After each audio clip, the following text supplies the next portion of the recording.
Bueno, don Mauricio, llegó la hora, usted nos anticipó desde muy temprano que íbamos a detenernos en esta particular historia en donde, bueno, que insisto, que fue tocada en un primer momento por CambioColombia.com, la revista Cambio, luego por Daniel Coronel en el reporte Coronel y que ahora retomamos nosotros aquí en Sigue la W.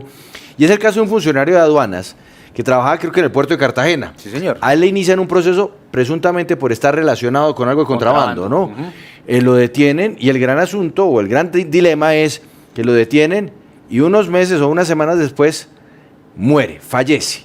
Pero fallece en unas circunstancias que aún están por esclarecerse. ¿Por qué? Porque un dictamen de medicina legal que en un primer momento hablaba de homicidio, de repente cambia todo y ahora habla de muerte natural. Lo raro es que al hacer un nuevo dictamen pericial sobre el tema de cómo habrían sido las circunstancias de la muerte de este hombre, pues parece que alguien cambió el expediente o alguien hizo cambiar el dictamen de medicina legal. ¿Qué fue lo que pasó, Mauricio? Todo esto empezó en el año 2020, Juan Pablo, el 4 de diciembre, cuando fue detenido el señor Jairo Silva Rivera, de 65 años, quien tenía algunas afecciones, tenía problemas de salud, entre otras diabetes y una afección hepática. Pues que no significaba que tuviera algún riesgo de muerte. Esto, como usted bien lo hizo, por un caso de contrabando, un presunto contrabando, y por eso fue judicializado y fue trasladado a un batallón. Pues allí estaba bajo custodia de unos militares y también 4 funcionarios del CTI. Junto a él había otras 3 personas detenidas. Se dice, pues de acuerdo con el informe Coronel, que retoma toda esta investigación que adelantó la periodista Silvia Charri, que uno de los agentes del CTI aseguró que el señor tenía algunos problemas, que se sentía mal y que decidieron subirlo a un carro y llevarlo a un dispensario médico del batallón. Y pues con tan mala suerte que llegó muerto. Lo que se dijo en una primer necropsia, pues esto fue el 15 de diciembre, cuando él llega a este centro asistencial para que lo revisen, dicen que fue por tortura y homicidio. Fue lo que salió, el dictamen de medicina legal. En un primer momento. En un primer momento. O sea, el primer dictamen decía tortura y homicidio. Tortura y homicidio. Y luego pasó el tiempo. Pasó el tiempo, Juan Pablo, y pues las investigaciones estaban estancadas, se averigua por el caso en la fiscalía y ya el pasado julio 6 de este año, Silvia Charri envía un derecho de petición. Vamos a mostrar la respuesta que le dio la Fiscalía a este derecho de petición, donde, pues, entre otras preguntas, que si el cuerpo fue exhumado para hacer este análisis de una segunda necropsia en la que ya no se habla de homicidio, ¿sí? De que no fue una muerte violenta, sino que se trató de una muerte natural. Ese fue el derecho de petición que ella envió a la Fiscalía General y pues allí vemos claramente las respuestas que le dio. Dice que el cuerpo no fue exhumado. Vamos a acercar un poco el punto número 3. Andrea, si quiere, me puede ayudar con la respuesta de lo que le dicen en el punto número 3, cuando preguntan cuáles fueron los exámenes que se habían practicado en esta nueva necropsia. Dice, el listado de los exámenes es el siguiente. 1. Junta médica por 3 expertos de medicina legal en compañía de la médica que realizó el proceso de necropsia, quienes firmaron el informe respectivo. 2. Revisión de las fotos del procedimiento de necropsia por la junta médica citada. 3. Estudio microscópico y histológico de corazón y médula espinal elaborado por médico especialista en patología. Esto, Juan Pablo, corresponde a los nuevos exámenes que se practicaron sobre el caso, sobre ya los restos del señor, por lo menos lo que se tenía tejido blando, porque no hubo una exhumación, y eso fue el análisis que se hizo por parte de estos expertos en medicina legal y que determinaron que la muerte no fue violenta, sino que había sido por muerte natural. Pues uno se pregunta, ¿y es después de una paliza uno se muere naturalmente? Claro, es que pues, porque es que además, es que yo creo que deberíamos ir con su invitado, claro, porque es que él nos puede dar luces sobre qué fue lo que pasó, por lo menos qué se puede manejar como hipótesis, claro, respecto al caso. Y nuestro invitado es el ex director de medicina legal, Carlos Valdés, porque él conoció el dictamen de medicina legal, tanto el que se había hecho en el 2020 como el reciente, y pudo comparar también con las fotografías que había de estos hechos. Exdirector de medicina legal, bienvenido a Sigue la W. Y bueno, yo quiero preguntarle, doctor Valdés, sobre este caso. Usted tuvo conocimiento de esas fotografías. ¿Puede variar una necropsia de esa manera tan, no sé, ilógica, tan absurda, en tan poco tiempo? ¿O es que definitivamente hay algo más detrás que quizás la Fiscalía esté ocultando? Bueno, primero que todo, déjenme agradecerle la invitación y saludarlos. Y para poderles contestar la pregunta que me hacen, la periodista me dio a conocer la necropsia inicial, una necropsia realizada 26 horas después de la fecha de muerte de este señor, de, de- del señor, si no estoy mal, Silva. Eh, la muerte, según parece, según los datos de inspección, ocurre a las 9 de la mañana del 15 de diciembre del año 20 y la necropsia se realiza 26 horas después, el día 16 a las 11 de la mañana. Los hallazgos que denota la necropsia dan cuenta de una serie de patologías de origen traumático.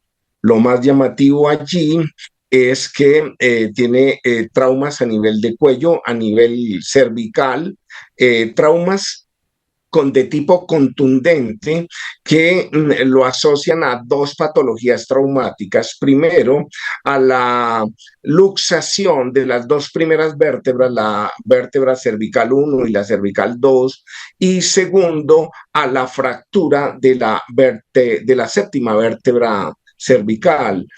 Pero además denotan una gran hemorragia que hay tanto en el canal medular como en los planos musculares anteriores a la médula. Pero además de esto, en la necropsia siguiente, es decir, continuando la necropsia, da cuenta de unos signos de hipoxia, de falta de oxígeno, hay cianosis alrededor de la boca, con una marcada depresión, describe la médica que realizó eso, de la región peribucal hacia el arco cigomático izquierdo, hacia este lado, había una marcada depresión. Pero también da cuenta de una serie de hematomas que se presentan. Hematomas son colecciones de sangre que se acumulan, que se presentaban y que ella halló en los brazos, en la reja costal, en ambos brazos, en la reja costal y en el peritoneo parietal, es decir, en el abdomen, en el peritoneo parietal anexo a los músculos rectos del abdomen, es decir, a la pared anterior del abdomen. Esta serie Sentido, de hallazgos son muy sí. importantes porque la médica realizó, según la nota que dejó, una necropsia que obedece a un protocolo internacional, que es el protocolo de Minnesota. Levantó los planos musculares en la cara y constató Doctor los Valdés, signos de hipoxia sí. en la región peribucal. Doctor Valdés, Sí, o sea, lo que usted nos puede concluir aquí es que efectivamente se trató de una muerte violenta, que este señor fue víctima de una golpiza y por claro. eso los hematomas.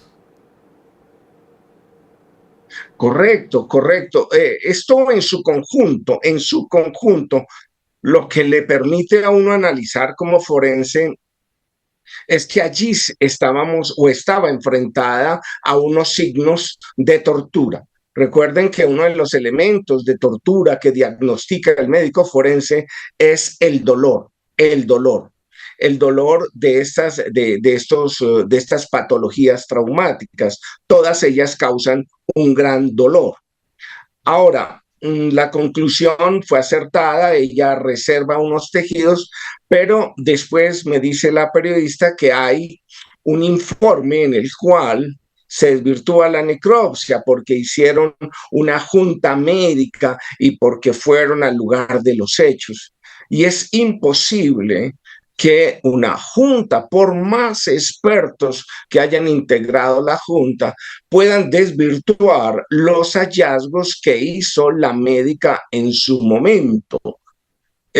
Por más de que citen que se hicieron estudios histopatológicos, que lo que significa son estudios microscópicos sobre los tejidos que se aportaron, es imposible, por ejemplo, que un estudio histopatológico pueda desvirtuar una fractura de la séptima vértebra cervical o pueda desvirtuar una luxación de entre la primera y la segunda vértebra cervical.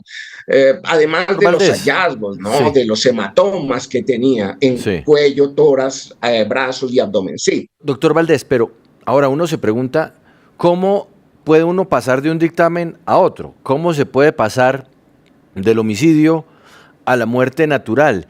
¿Qué tuvo que haberse dado o qué tipo de análisis tuvo que haberse producido para que todo esto que en un primer momento se veía como un homicidio llegara ahora a convertirse en muerte natural? ¿O para usted esto es absolutamente incomprensible, más aún con los elementos probatorios que se tiene y lo que se conoció a través de la autopsia? La verdad es totalmente incomprensible. Totalmente. Yo le dije a la periodista inicialmente, esto es una grosería científica, esto no puede existir. Sería la primera vez en 108 años de existencia del Instituto de Medicina Legal que la policía judicial o un estudio o una mesa de trabajo pueden cambiar una necropsia que ha sido diagnosticada como muerte, manera de muerte violenta, tipo homicidio, la pueden convertir en una manera de muerte natural. Sería la primera vez en la historia en 108 años de existencia que tiene el Instituto de Medicina Legal hoy. ¿A qué se puede enfrentar esta médica si interviene modificando una necropsia que inicialmente se habló como homicidio? ¿Puede estar ya inmersa en una investigación penal? Bueno, recuerden que no soy abogado, pero yo diría que por supuesto, porque ahí nomás uno se cuida de una falsedad en documento público.